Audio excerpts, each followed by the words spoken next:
ان آیات کا آخری حصہ یعنی اللہ تعالیٰ کو بھلا دینا، پھر اللہ تعالیٰ ان سے اپنا آپ بھلا دیتا ہے۔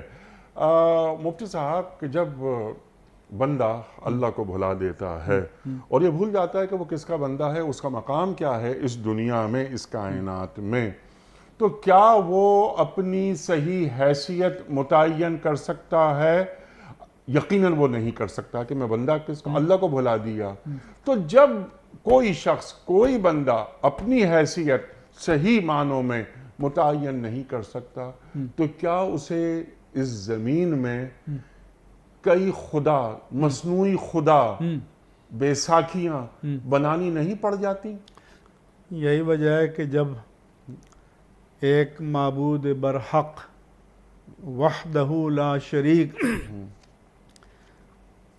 کے آگے جو جبین نیاز کو نہ ٹیکے تو اسے پھر کئی باطل معبودوں کے سامنے جھکنا پڑتا ہے۔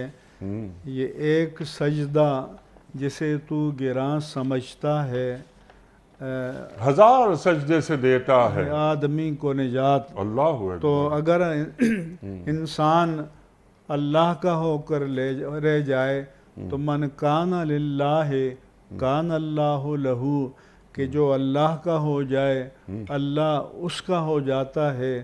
من کان فی حاجت اخیہ کان اللہ فی حاجت ہی، جو اپنے بھائی کی حاجت روائی کرتا ہے اس کا حاجت روا اللہ تبارک و تعالی بن جاتا ہے۔